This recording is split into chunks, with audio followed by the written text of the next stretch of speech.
वक्त एक बड़ी खबर आपको बता दें, कानपुर कांड से जुड़ी हुई है। जो बड़ी खबर मिल रही है वो ये, कानपुर कांड में एसटीएफ ने 12 लोगों को अपनी हिरासत में लिया है। कॉल डिटेल के आधार पर यहाँ पर ये लोग हिरासत में लिए गए हैं। 12 लोग हिरासत में लिए गए हैं।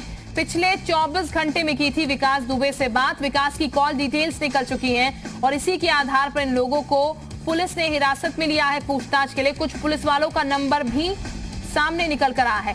पवन सेंगर इस वक्त हमारे साथ जुड़ चुके हैं। पवन, 12 लोग हिरासत में लिए गए हैं कॉल डिटेल के आधार पर। कहा जा रहा है कुछ पुलिसकर्मी भी हैं। कितने पुलिसकर्मी इन 12 लोगों में से रहे होंगे जिन्होंने विकास दुबे से बात की थी?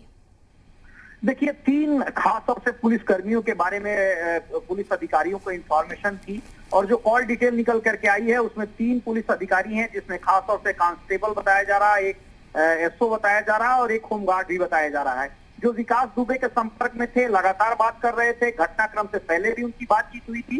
ये मान करके चल रही है पुलिस की जो मुखबिरी हुई है इन्हीं लोगों के थ्रू ही है। जो पूछताछ में जो उन्होंने खुलासे किए हैं उसके आधार पे एसटीएफ काम कर रही है। उसके अलावा 12 लोगों को जो रिश्तेदार हैं, कहीं ना कहीं से विकास दुबे के संपर्क में थे, उनसे उसकी बातचीत हो रही थी। 24 घंटे के अंदर जो ट्रैक रिकॉर्ड निकाल करके देखा गया है उसमें जो बातचीत का दौर चला था, उन सभी बातों को ध्यान में रखते हुए एसटीएफ ने इन लोगों को हिरासत में ली है।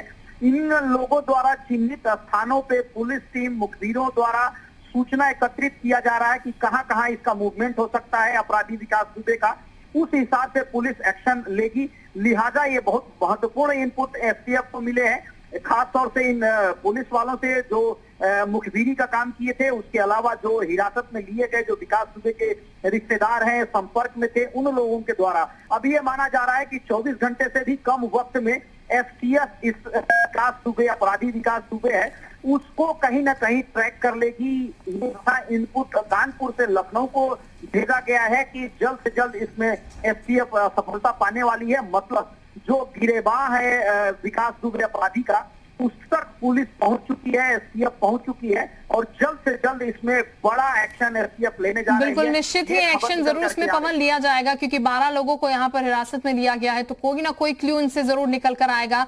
विनय, इन 12 कॉल्स में अगर बात की जाए तो 3 पुलिसकर्मियों की बात आपने की जिनकी बात विकास दुबे से हुई थी, लेकिन विनय तिवारी जिस पर शक की सुई लगातार बनी हुई है और ये कहा जा रहा है कि हो सकता है विनय तिवारी ने इन्फॉर्मेशन जो है वो लीक की हो, क्या विनय तिवारी के भी कॉन्टेक्स्ट खंगाले गए? क्या विनय तिवारी भी एक सस्पेक्ट इसमें है कॉल डिटेल्स में या नहीं, या फिर अभी तक वो कॉल डिटेल्स नहीं निकाली गई?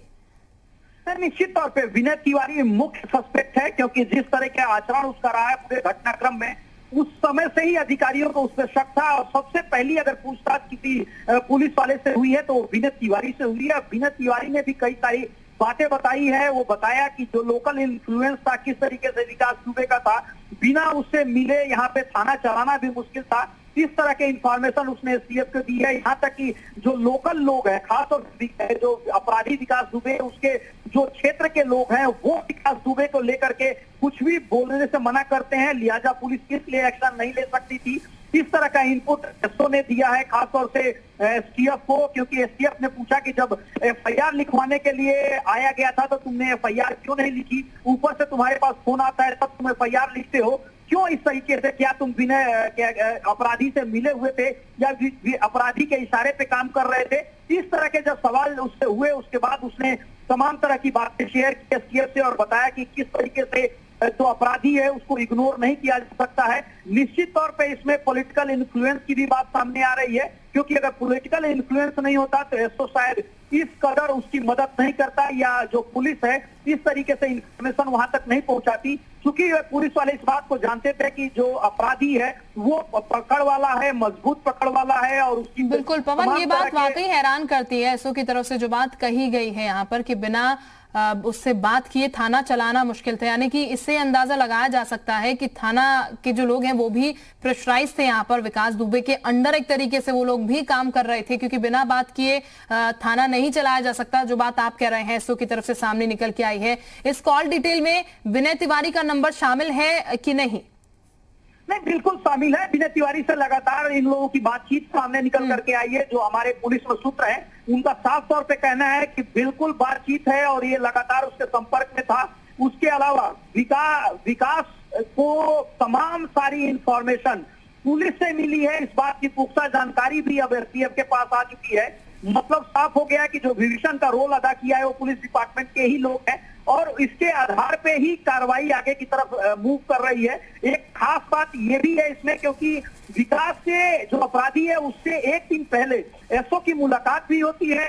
जिस लड़के ने एफआईआर लिखाने के लिए तहरीर थाने में दी थी, एसओ जिसके खिलाफ एफआईआर लिखना था, यानी अपराधी के खिलाफ एफआईआर लिखना था, उसके खिलाफ एफआईआर नहीं लिख रहे थे। उस समय मारपीट की भी सूचना है पुलिस के सामने। जो अपराधी है उसने मारने का भी काम किया था। एसओजी जो सीयूजी नंबर का मोबाइल होता है वो भी छीनने का काम किया था। उसकी भी शिकायत जो विनय तिवारी है वो अपने आला अधिकारियों से नहीं किया था। ठीक, यानी कि पवन ये कहा जा सकता है अब कड़ियां जो हैं वो जुड़ रही हैं यहाँ पर, और फिलहाल जो 12 सस्पेक्ट लिए गए हैं हिरासत में उनसे पूछताछ होगी तो और तमाम चीजें जो हैं वो यहाँ पर निश्चित ही सामने निकल कर आएंगी। बहुत शुक्रिया पवन आपका तमाम जानकारी देने के लिए।